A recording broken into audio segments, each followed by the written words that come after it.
po ako.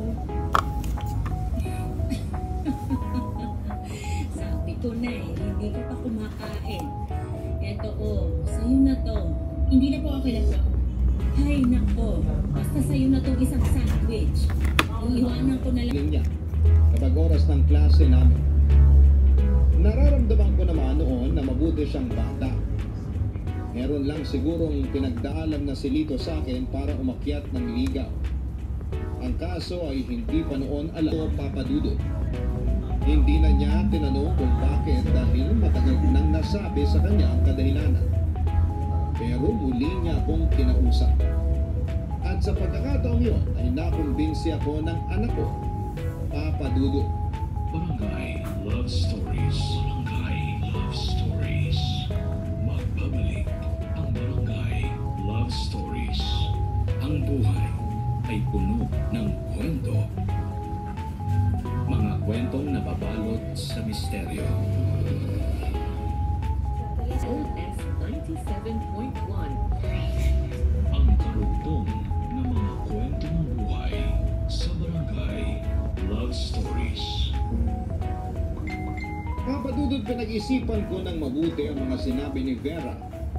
Sa katunayan nga ay mahalaga ang opinyon niya dahil siya na lamang ang natitira kong pamilya. Kaya kung pasado sa kanya si Lito ay walang isang kabit.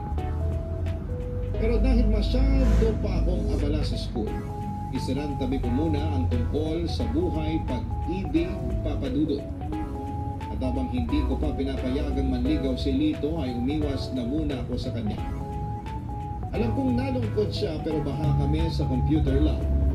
Lagi akong naiiwan dahil mabagal akong makatapos sa activity namin. Kahit simple pa lamang yun. Bukod sa nakadepende na ako sa salaming suot ko, medyo mabagal na rin akong pumika pagdating sa basics sa paggamit ng computer. Tinutulungan naman ako ng mga kaklase ko pero dahil nahihiya ako sa instructor namin ay pinilit kong matuto ng mag-isa. Hindi ako nahiyang magtanong kahit na parang anak ko na yung instructor namin. Halos lahat nga ng nagtuturo doon ay mga bata pa. Kung merong mang may edad na, ako pa rin yung mas matanda. Ang nakakatuwa lang noon ay hindi nila ako binigyan ng special treatment. Trinato nila ako na parang isang regular na estudyante sa eskwelahan yon. At matapos ang 2 linggong subsub ko sa pag-aaral, sutin dito sa bahay mo eh. Sus, bakit ko naman gagawin yun? Iniiwasan mo na kasi ako eh. Binabati kita tuwing pumapasok ka, pero nilalampasan mo na lang ako. Akala ko tuloy, ayaw mo na sa akin. Bilis mo namang magtampo. Hindi ba pwedeng nagmamadali lang?